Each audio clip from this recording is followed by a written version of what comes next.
नमस्कार, welcome to back KP college की online classes में आपका स्वागत है। आज हम पढ़ेंगे शक शासक रुद्रदामन के बारे में। रुद्रदामन और उसके जूनागढ़ अभिलेख वगैरह उसके बारे में। शक शासक रुद्रदामन।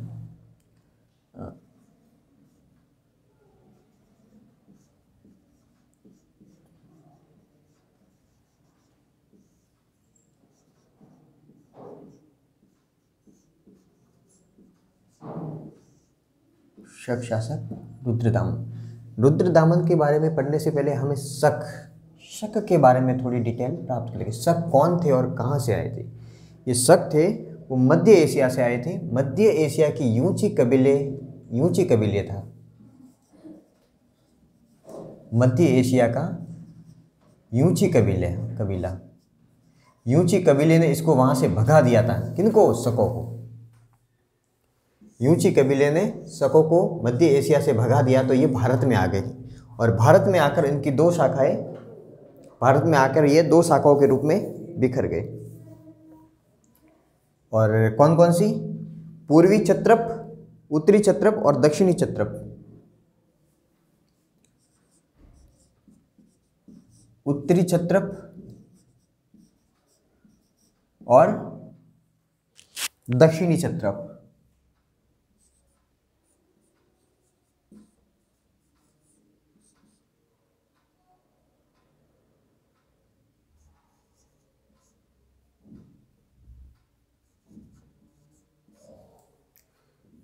उत्तरी और पश्चिमी क्षत्रप।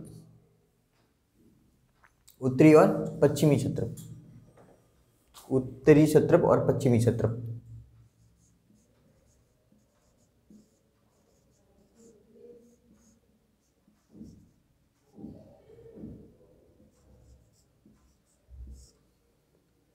ठीक है। अब ये जो उत्तरी क्षत्रप है वो भी दो भागों में बटी हुई थी। एक तक्षशिला,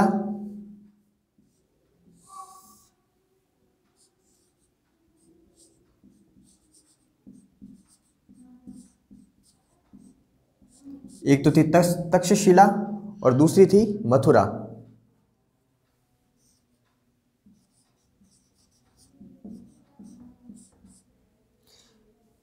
तक्षशिला में था मोएज। तक्षशिला में था शासक था वहां का मोएज और मथुरा का शासक था राजुल। मथुरा के जो शासक का नाम था राजुल। और जो पश्चिमी क्षत्रप है वो स्वयं भी दो भागों में डिवाइडेशन थी। कौन कौन सी?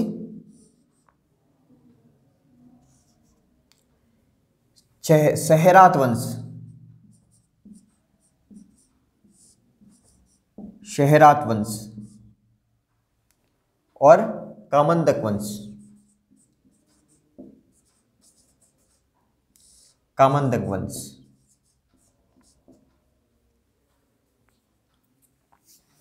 ठीक है। उत्तरी क्षत्रप दो भागों में डिवाइडेशन थी। पहली थी तक्षशिला जिसका शासक था मोएज और मथुरा था उसका जो संस्थापक था जो राजुल। और शहरात वंश कहाँ था? नासिक में। और जो कामंदक वंश था वह उज्जैन के अंदर।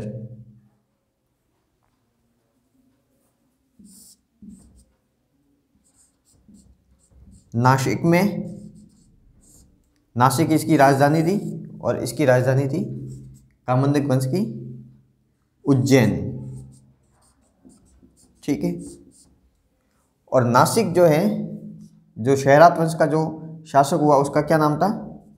चष्टन। क्या नाम था? नहपान। और इसका जो शासक था वो चष्टन और दूसरा जो महत्वपूर्ण शासक था वो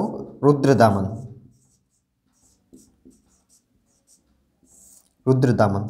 इसी का ही अभिलेख है जूनागढ़ अभिलेख। कौन सा? जूनागढ़ अभिलेख।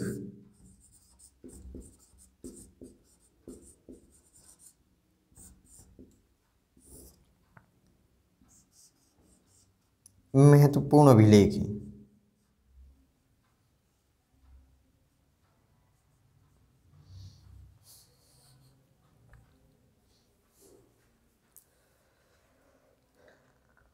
ठीक है, तो जूनागढ़ अभिलेख है वो संस्कृत का जो है पहला पहला बड़ा अभिलेख है।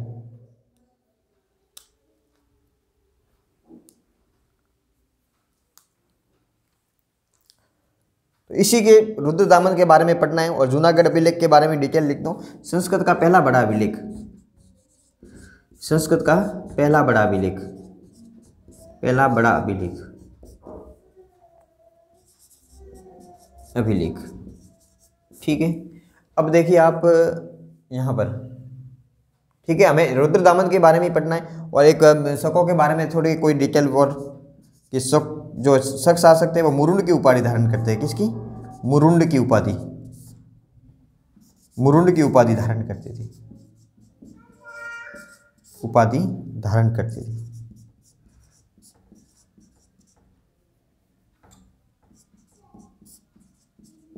ठीक है, अब डिटेल से रुद्रदामन के बारे में पढ़ते हैं।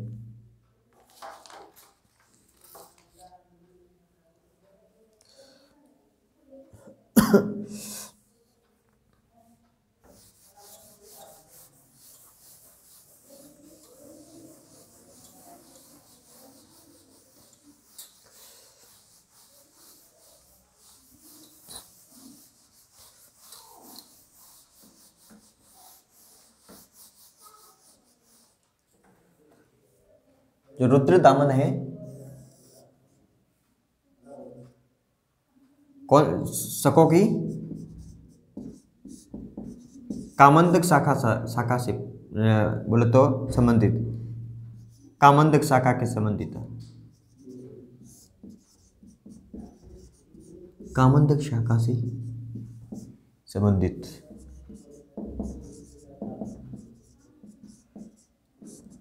और जो जूनागढ़ अभिलेख है, जूनागढ़ अभिलेख जो मिला है, जूनागढ़ अभिलेख में इसको भ्रष्टराज प्रतिष्ठापक, भ्रष्टराज प्रतिष्ठापक कहा गया है।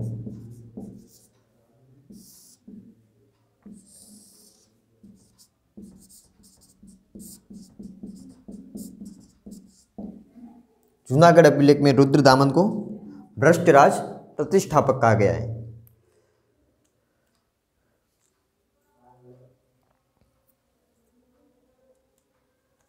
और इसी अभिलेख में बताया गया है कि जो रुद्रदामन है वो जनता का संरक्षक चुना गया, जनता का संरक्षक चुना गया, जनता का संरक्षक चुना गया। किसमें? जूनागढ़ अभिलेख के अंदर। और संरक्षक के बाद में उसने इस अभिलेख के अनुसार इसने महाक्षत्रप की उपाधि धारण की। किसकी? महाक्षत्रप की। और हम जानते हैं कि जो इसका जो पितामह था कौन, रुद्रदामन का पितामह था कौन था? चष्टन। चष्टन ने इसका चुनाव किया था। किसका? रुद्रदामन का।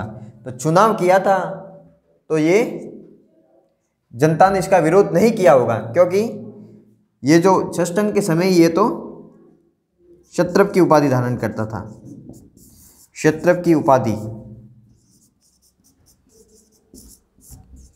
धारण करता था। तो जनता ने विरोध नहीं किया होगा, क्योंकि ये जनता तो पहले से इससे परिचित थी, इस रुद्रदामन से।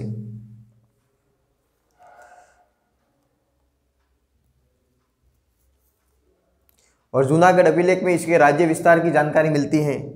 ठीक है, अब जो रुद्रदामन के बारे में इतनी डिटेल बहुत है। इसके राज्य विस्तार कहाँ पर इसने राज्य विस्तार किया, राज्य विस्तार, राज्य विस्तार का जूनागढ़ अभिलेख के अनुसार अवंती है, सौराष्ट्र वाला प्रदेश है, अनूप, ठीक है, और सिंधु शौवीर वाला प्रदेश है, सिंधु शौवीर,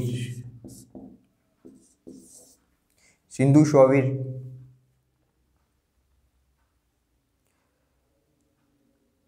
आनर्त,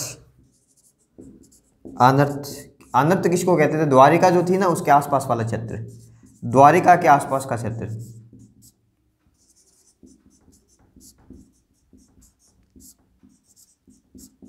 द्वारिका के आसपास के क्षेत्र को तो रुद्रदामन का जो राज्य विस्तार तो क्षेत्रफल बोला था वो इस एरिया के अंदर था।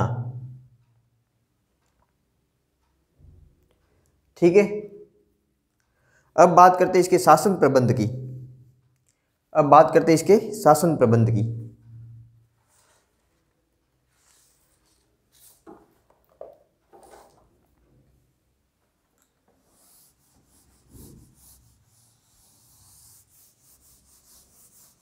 जूनागढ़ अभिलेख में इसके शासन प्रबंध भी इसका मिलता है।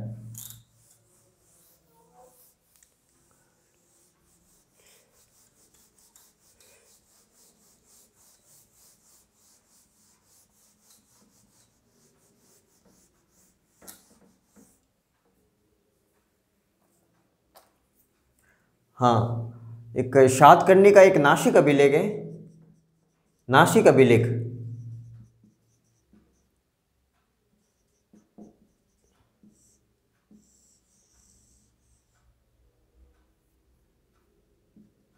ठीक है, सातकर्णी के नासिक अभिलेख में ये जो क्षेत्र हैं, ये जो क्षेत्र हैं, इन क्षेत्रों का स्वामी इसको बताया है। नासिक अभिलेख में इन क्षेत्रों का जो स्वामी है वो इसे बताया है।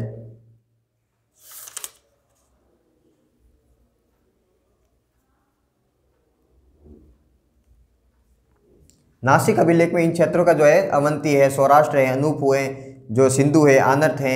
आनर्त कौन? द्वारिका के आसपास का क्षेत्र है,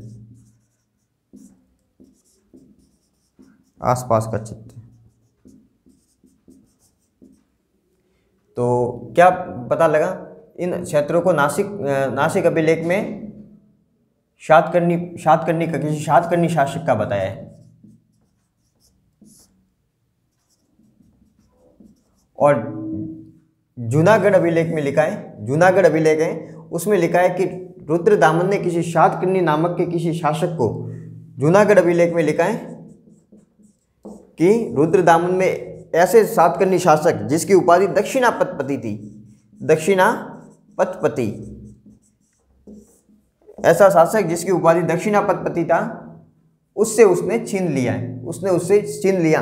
लेकिन उसका निकट संबंधी होने के कारण, उसका निकट संबंधी होने के कारण उस प्रदेश उसको वापस सौंप दिए। तो इससे पता लगता है कि ये जो प्रदेश है बहुत सारे प्रदेश इसके सातकर्णी शासकों से जीते होंगे, लेकिन कुछ जो क्षेत्र थे उनको निकट संबंधी होने के कारण उसको कुछ वापस दे दिए। तो इससे पता लगता है कि ये जो क्षेत्र हैं वो इन्होंने नासिक अभिलेख, जूनागढ़ अभिलेख से पता लगता है कि इन्होंने सातकर्णी शासक से चुने होंगे। लेकिन कौन सा सातकर्णी शासक होगा ये इस बारे में विवाद का विषय है ना। कोई लोग मानते हैं कि ये वशिष्ठ सातकर्णी गौतमीपुत्र सातकर्णी था, और किसी का कोई मानते हैं कि वशिष्ठपुत्र पुलुमावी, नहीं गौतमीपुत्र सातकर्णी नहीं, वशिष्ठपुत्र पुलुमावी। और किन्हीं लोगों का मानना है कि इसी के बाद का कोई शासक कोई रहा होगा। लेकिन इस बारे में हमें पुख्ता सबूत हमारे पास में जो साक्ष्य नहीं है कि वो शासक कौन सा था, तो इस बारे में विवाद का विषय। तो अब इसके जो रुद्रदामन की जो शासन प्रणाली है उसके बारे में देख लेते हैं। शासन प्रणाली, शासन प्रबंध। शासन प्रबंध, अब शासन प्रबंध में देखो जूनागढ़ अभिलेख है, उसमें बताया गया है कि जो शासन जो चलता था वो गवर्नरों के माध्यम से चलता था, यानी कि गवर्नर नियुक्त किए जाते थे, गवर्नर नियुक्त किए जाते थे विभिन्न प्रदेशों में। नियुक्त किए जाते थे।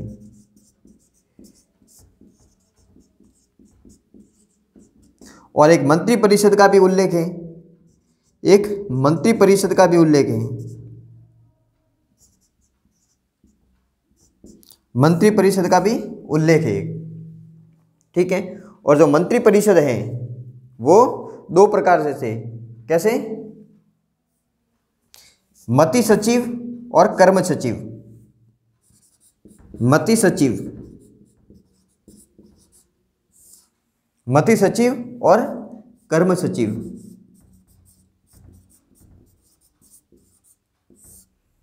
मति सचिव थे, उनसे परामर्श के लिए होते थे ये, यानी कि बुद्धि का काम। मति से नाम पता लगता है कि बुद्धि है ना, तो इनसे परामर्श के लिए, परामर्श वाले, परामर्श लिया जाता था।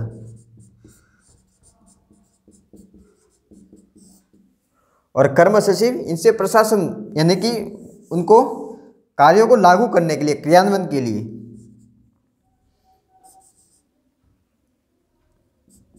कार्यों को क्रियान्वयन करते थे।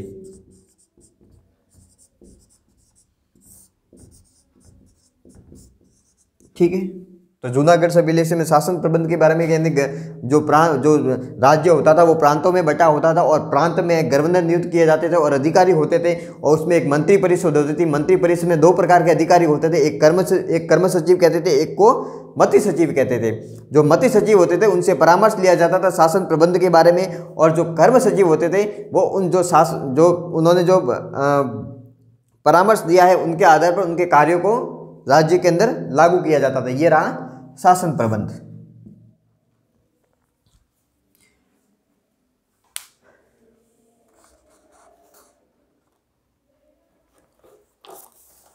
ठीक है।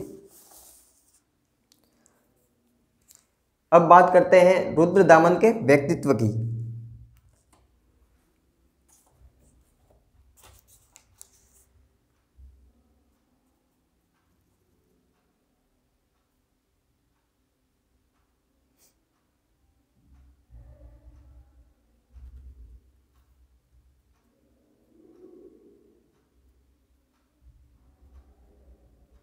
अब बात करते हैं रुद्रदामन के व्यक्तित्व की।